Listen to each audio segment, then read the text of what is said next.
عیدوں کی نمازوں میں عورتوں کو بھی عیدگاہ لے جانا چاہیے، خواہ وہ حائضہ ہی کیوں نہ ہوں، البتہ وہ تکبیروں کے ساتھ تکبیریں کہیں گی اور دعاؤں میں شریک ہوں گی اور خطبہ سنیں گی۔ خواتین کو چاہیے کہ عیدگاہ کی طرف باپردہ ہو کر نکلیں، خوشبو کا استعمال مت کریں، ٹھیک ہے۔ بچوں کو بھی عیدگاہ لے جانا چاہیے، البتہ ان کو آداب سکھانے چاہیے اور جو ہے لے کر ضرور جانا چاہیے تاکہ انہیں ایک جو قوت ہے امت کی اس کا احساس ہو اور انہیں آداب کا پتہ چلے۔ عیدگاہ کی طرف جاتے ہوئے بلند آواز سے تکبیریں کہنی چاہیے، عیدگاہ میں پہنچ کر بھی تکبیریں کہنی چاہیے یہاں تک کہ امام خطبے کے لیے آ جائے۔ عید الفطر میں شوال کا چاند دیکھنے کے بعد سے نماز عید الفطر کی ادائیگی تک تکبیریں کہنی چاہیے، یعنی جس وقت پتہ چل گیا کہ اب رمضان ختم ہو گیا، اگر تو 29 کا رمضان ہوا تو جب چاند نظر آ جائے اور پتہ چلے اس وقت شروع کریں، اگر 30 کا ہوا تو پھر مغرب کے ساتھ خود بخود ہی ختم ہو گیا تو اس وقت سے تکبیریں کہنی شروع کریں، اور جب آپ عیدگاہ تشریف لے جائیں تو تکبیریں کہتے ہوئے لے جائیں، اور جب عیدگاہ میں بیٹھیں تو تکبیریں کہتے رہیں یہاں تک کہ امام صاحب آ جائیں، اور جب خطبے کے لیے تشریف فرما ہوں ممبر پر تو تکبیریں بند کر دیں۔ خواتین بھی مردوں کے ساتھ تکبیریں کہیں، اس میں کوئی پابندی نہیں ہے۔ نماز عیدین مسجد میں نہیں بلکہ اصولاً علاقے سے باہر کھلے میدان میں ادا کرنی چاہیے، سنت یہی ہے۔ اب چونکہ تعداد بہت بڑھ گئی ہے تو مساجد میں ادا کر لی جاتی ہے تو اس میں حرج نہیں ہے، البتہ اگر ممکن ہو تو کھلے میدان میں ادا کی جائے۔ نماز عیدین کا وقت طلوع آفتاب سے لے کر آفتاب ڈھلنے تک ہے، ٹھیک ہے، وہی وقت ہے نا جو آپ کو پتہ ہے کہ اشراق کا وقت ہے۔ اگر زوال آفتاب کے بعد عید کا علم ہو تو نماز عید کے لیے اگلے روز عیدگاہ جانا چاہیے، یعنی اگر شوال کا جو چاند ہے وہ کنفرم ہو بعد میں اور زوال کا وقت ہو چکا ہو تو پھر اگلے دن نماز عید ادا کی جائے گی۔ نماز عید الاضحیٰ جلد ادا کرنی چاہیے اور نماز عید الفطر کچھ آرام سے ادا کرنی چاہیے، کچھ آرام سے، ٹھیک ہے۔ عیدین کی نمازوں کے لیے نہ اذان کہی جائے گی نہ اقامت۔ عیدین کی نماز سے پہلے یا بعد میں کوئی نفل نماز نہیں پڑھی جاتی۔ عیدگاہ سے فارغ ہونے کے بعد گھر جا کر 2 رکعتیں پڑھی جا سکتی ہیں، ویسے کوئی نہیں پڑھی گئی لیکن عیدگاہ سے فارغ ہو کر گھر جا کر اگر کوئی چاہے تو 2 رکعتیں پڑھ سکتا ہے۔ عیدگاہ میں امام کے سامنے سترہ رکھنا مسنون ہے، کیونکہ رسول اکرم صلی اللہ علیہ وسلم کھلے میدان میں ادا فرماتے تھے نا، اس لیے سترہ رکھا جاتا تھا۔ نبی کریم صلی اللہ علیہ وسلم عیدین میں پہلی رکعت میں سورہ اعلیٰ اور دوسرے میں غاشیہ کی قرات کیا کرتے تھے، تو یہ قرات مستحب ہے، البتہ لازم نہیں ہے، کوئی دوسری بھی پڑھی جا سکتی ہے مگر مستحب یہی ہے۔ پہلی رکعت میں قرات سے پہلے 7 اور دوسری میں قرات سے پہلے 5 تکبیریں کہی جائیں گی۔ عیدین کی تکبیروں میں رفع الیدین کرنا یا نہ کرنا اختیاری ہے، کیونکہ کچھ احادیث میں روایات میں یہ آتا ہے اور یعنی کہ تعلیق ایسی ملتی ہیں، تعلیقات صحابہ کے اقوال جس سے یہ ثابت ہے، البتہ حدیث کوئی بہت جو ہے وہ مضبوط اس پر نہیں آتی، تو لہٰذا رفع الیدین کرنا یا نہ کرنا اختیار کا ہو جاتا ہے، صرف نماز عید کی تکبیروں میں، ہر تکبیر میں کہہ رہی ہوں، یہ کرنا یا نہ کرنا اختیاری ہو جاتا ہے، البتہ تکبیریں 12 ہی ہیں، پہلی میں 7 رکعت ہے، دوسری میں 5 رکعت ہے۔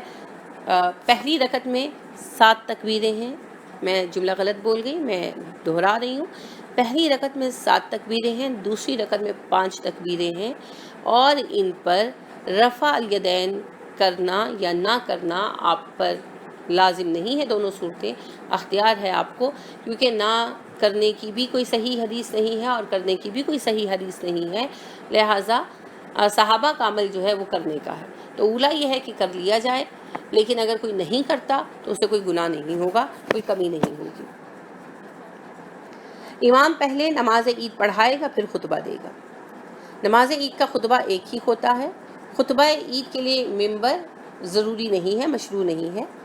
اگر ایک شخص نماز پڑھائے اور دوسرا خطبہ دے دے تو اس سے کوئی حرج نہیں ہے، یہ چیز کفایت کرتی ہے۔ صحابہ کرام عید کی نماز کے بعد ایک دوسرے سے گلے ملتے، اور جب گلے ملتے تو یہ کلمات کہتے، تقبل اللہ منا و منک،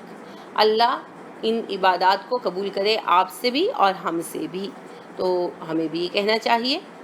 عیدگاہ سے واپسی پر راستہ تبدیل کرنا مسنون ہے، آپ ہمیشہ ایک راستے سے جاتے دوسرے راستے سے تشریف لاتے۔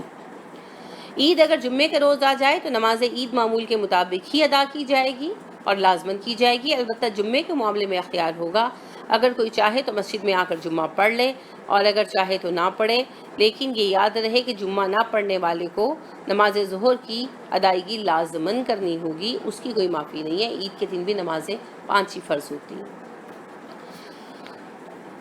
عید الفطر کے دن روزہ رکھنا حرام ہے، کبھی نہیں رکھا جا سکتا۔ تو یہ جو ہے